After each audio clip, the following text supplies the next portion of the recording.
어저께 저희 원내대표님께서 고용세습 국정조사를 관철을 시켜주셔서 저희 소위가 진행될 수 있었습니다. 우리 소위는 함진규 정책위장님을 컨트롤타워로 해가지고 우리 곽상도 의원님, 또 송원석 의원님, 이장호 의원님, 이은재 의원님, 이렇게 안상수 위원장님, 저희들이 어저께 새벽 1시까지 열심히 파이팅을 했는데 정말 어저께 상황까지 보게 되면 이게 안하무인입니다.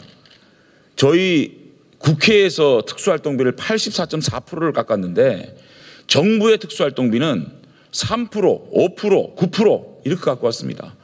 그럼에도 불구하고 저희들이 특수활동비 좀 공개하고 특수활동비 좀 투명하게 쓰자 일절 받아들이지 않고 있습니다. 정부의 후한 무치가 극에 달하고 있습니다. 법무부 수사비요, 민생 치안 수사비까지 그대로 갖고 왔습니다. 행안부 장관하고 법무부 장관하고 조국 민정수사관 나와서 자기들끼리 악수해가지고 1차 수사권을 경찰한테 주겠다, 이렇게 자기네들끼리 조국 민정수사에 앞장서서 검경 수사권 조정하겠다 그래놓고 수사비 그대로 갖고 왔어요. 그래서 민생 치안 문제는 좀 수사비 우리 예결위에서도 좀 깎아서 1차 수사를 경찰로 좀 돌리자 해도 막무가내입니다. 아예 안 들어주고 있습니다. 거의 운영하지 않았던 위원회, 국민법제관 같은 거 아예 거의 운영도 되지 않았는데 그대로 예산 갖고 왔습니다. 깎자? 안 깎아줍니다. 여당이 지금 초원공세로 지금 막고 전부 다 보류시키고 있습니다. 위원회 같은 것도 거의 운영되지 않은 거 그대로 지금 모두 수용하지 못하겠다고 버티고 있습니다.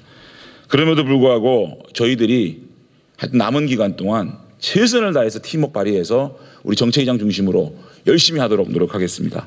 저희 자유한국당은 이번에 정말 470조 예산이 과연 국민들 앞에 정말 솔직한 예산이고 좋은 예산인지 들여다보겠습니다. 특히 가짜 일자리 예산, 용납할 수 없는 예산들이 너무 많습니다. 작년에 이 일자리 예산을 가지고 제 1년 반 동안 52조를 들여다부었습니다. 이 52조가 과연 일자리를 만들어냈느냐? 일자리 참사를 만들어냈습니다.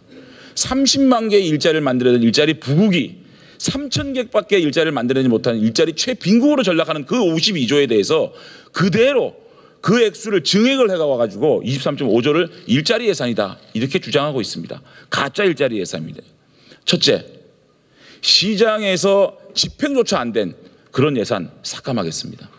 작년 예산의 23%, 36%, 42%밖에 집행되지 않는 거 저희들이 칼질하겠습니다.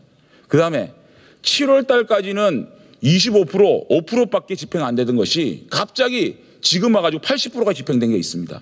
내용을 보니까 성장 유망 업종을 모든 기업으로 2명을 고용하면 1명을 지원해 주는 것을 1명을 고용해도 1명을 지원해 주는 이런 식의 집행을 위한 집행.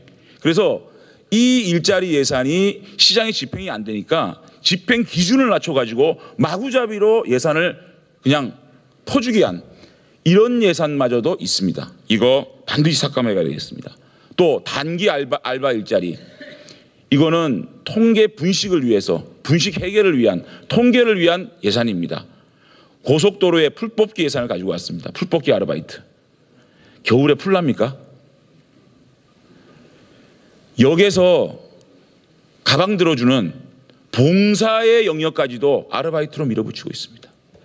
대학 교실의 불 끄기 아르바이트, 온도 조절하는 아르바이트, 이런 아르바이트 자리를 대량 갖고 와가지고 이게 왜 이러겠습니까? 결국은 통계를 통해 가지고 일자리가 늘어났다라고 주장할 수 있는 쇼윈도, 이 가짜 일자리 예산 저희들이 23.5조 중에 8조 삭감하겠습니다.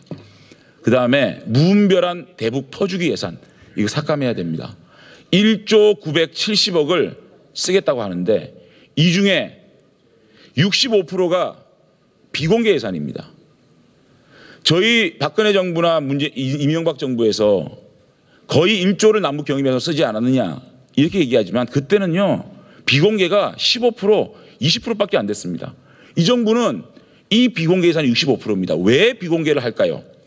여러분들 이 SOC라는 게 북한에 SOC를 해주는 거는 총액 사업비가 들어가지 않습니까? 예를 들어 도로를 놓는다, 대교를 놓는다 그러면 총액 예산이 들어갈 겁니다. 1조가 됐던 8천억이 됐던. 그 예산을 숨기고 초기 투입하는 예산 1,000억, 2,000억 갖고 와가지고 이거를 투자하겠다고 합니다. 자, 총액 예산이 300조가 되는지 100조가 되는지 60조가 되는지 모르는 상황에서 1조 900을 갖고 와서 이 중에 60%를 깜깜이로 우리 믿고 통과시켜달라. 우리 국민들이 앞으로 이 1조를 통해 가지고 어느 정도 북한에 퍼줄지를 모르는 그 예산을 우리 야당이 어떻게 깜깜이로 통과를 시키겠습니까? 반드시 제가 주장합니다. 남북 경협 예산은요, 비공개, 이거 공개하지 않으면 반드시 저지하겠습니다. 그 다음에 공무원 예산. 여러분들, 이거는요, 우리 자식이 공무원이 안 되면 공무원이 된 다른 자식의 노후 보장까지 해야 되는, 지금 1년에 공무원 노조, 공무원 연금 2조씩 들어가고 있습니다. 그런데 17만 4천 명을 이 정부에서 늘려가지고 공무원을 늘리겠다? 그리고요, 대부분이 지방공무원입니다. 지방공무원은 소방이나 이런 지방공무원들은 지방자치단체에서 월급 주지 않습니까? 그런데 지방재정은 상관도 안 하고 일단 밀어내기로 지방공무원을 늘려라 그러고 나중에 지방경제 파탄 나면 누가 책임지겠습니까? 그래서 정말 경찰, 소방 이런 불효불급한 이런 안전 관련된 지방공무원 아니면 저희들이 공무원 예산 저희들이 도저히 용납할 수가 없습니다. 그 다음에 여러분들 위원회 중독 예산이 있습니다. 아니, 신남박 정책 특위, 재정개혁 특위, 소득주도 성장 특위, 이런 특위를 만들어서 100억을 또 쓰겠다고 합니다. 아니, 재정개혁 특위는 기획재정위원회에서 국회하고 머리를 맞대면 될 문제를, 이거를 국회를 패싱하고 남북군사합의서 국회 패싱하고 또 무슨 위원회 만들어 사고 있지 않습니까? 최소한의 우리 공론화 기관인 우리 국회를 무시하고 위원회를 만들어서 자기 캠프 사람, 우리 편 수당 주는 이 위원회 중동 예산 저희들이 도저히 용납할 수가 없습니다. 또 정부를 홍보하기 위해서 전시성 사업이 한두 가지가 아닙니다. 이런 사업들 저희가 또 삭감을 해야 되겠습니다. 또 한 가지, 단기 외유성이 왜 이렇게 많습니까? 공무원 외유 보내주고 석박사 외유 보내주고 3개월, 4개월 외유 보내줘가지고 무슨 도움이 된다고, 이런 또 퍼주기 예산들이 있습니다. 이런 것들 저희들이 20조 목표로 저희 삭감을 해서 진짜 민생을 위한 예산 저희들이 만들어 나가겠습니다. 앞으로 저희들이 강조하는 저희들이 중점 예산은 이런 겁니다. 대한민국의 중요한 사업이 저는 저출산이라고 생각을 합니다. 우리 원내대표님께서도 시정연설을 통해서 대한민국 출산 문제는 이제 국가의 존폐 문제와 존망의 문제에 놓여 있다. 이것만큼은 우리 자유한국당이 내년에 해결해보자. 지금 가임 여성 인구를 보게 되면 내년에 저희들이 출산을 지원하고 출산이 잘 될 수 있는 기반을 마련하지 못하면 앞으로 대한민국은 존폐 위기에 놓일 수밖에 없다. 그래서 출산 관련된 예산을 집중하겠습니다. 이 예산을 뭐 또 비판하는 쪽에서 퍼주기 예산이라고 하는데, 작년에도 23조, 이 정부는 23을 좋아합니다. 일자리도 23, 저출산도 23. 저출산 예산을 23조를 갖다 썼습니다. 그런데 우리 저출산 문제는 왜 이렇게 돼 있습니까? 이게 어떤 게 있냐면요, 심지어는 CCTV를 만들었다, CCTV를 걸었다, 이게 저출산 예산이래요. 왜? 우리 여성들의 안전을 위해서 했다. 템플스테이, 우리 여성들이 템플스테이 가가지고 마음의 안정을 놓으면 출산이 가능하다. 템플스테이, CCTV, 신호등 이런 것까지도 저출산 예산이다. 그래서 23조를 쓰고 있습니다.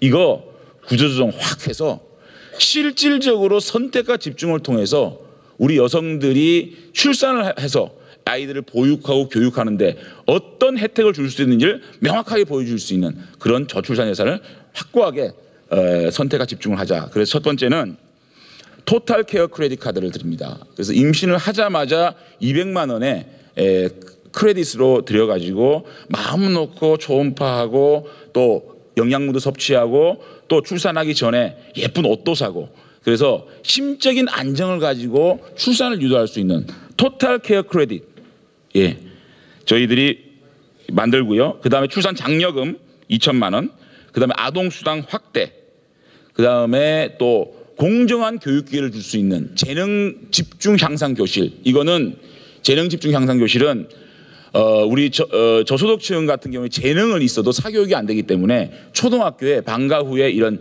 재능 집중 향상 교실을 만들어서 아이들의 공정한 교육 기회를 준다.